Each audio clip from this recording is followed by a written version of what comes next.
Pemirsa, masuknya narkoba ke Indonesia dinilai sangat masif sehingga tidak berlebihan jika dinyatakan Indonesia menjadi darurat narkoba.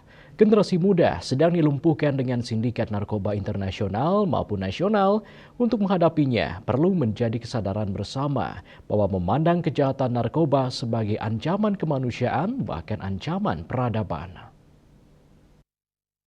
Sekali lagi, salam sehat tanpa narkoba. Kepala BNN RI Komjen Pol Martinus Hukom di saat memberikan kuliah umum terhadap 1.000 mahasiswa dari 12 perguruan tinggi se-Bali di Universitas Udayana, Jimbaran mengatakan banyak generasi muda yang tidak memahami dampak yang ditimbulkan dari narkoba tersebut. Narkoba tidak hanya merusak fisik tapi juga kesehatan mental setiap orang yang berdampak pada komunitas. Moralitas menjadi penting karena tanpanya tidak akan mampu membangun peradaban dan membangun sebuah negara. Presiden Prabowo fokus melihat narkoba ini bukan sekedar isu Kamtibmas. Narkoba adalah isu ketahanan.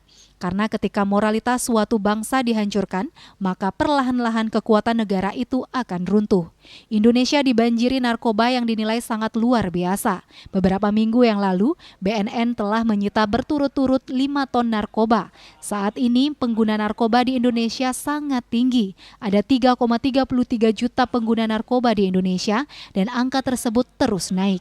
Dari jumlah ini, sebanyak 1,4 juta orang Indonesia adalah pengguna ganja. Dari total jumlah pengguna narkoba tersebut, ada 312.000 orang adalah usia anak dan remaja.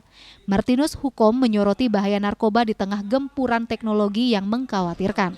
Peredaran narkotika kini memanfaatkan teknologi canggih, dari koordinasi hingga transaksi. Untuk itu, kampus atau universitas dan para dosen jangan sampai meninggalkan dan mengucilkan mahasiswa yang terlibat narkoba, apalagi mahasiswa yang bersangkutan hanya menjadi korban dari lingkungan dan faktor sosial lainnya. Kampus harus lebih proaktif sebagai lembaga akademik yang menjamin moral anak bangsa secara berkualitas. Remaja kita umur sekitar 15 sampai 25 tahun, itu ada kurang lebih 312.000 orang di Indonesia hari ini pengguna narkoba. Apakah itu di kampus atau di mana, karena kita kan penelitian tidak menyasar kampus mana, tapi rentang usia lah yang kita ini. Artinya tidak menutup kemungkinan remaja yang umur 15 sampai 25 tahun itu kan ada di kampus dimanapun. Maka fenomena inilah yang harus kita lihat.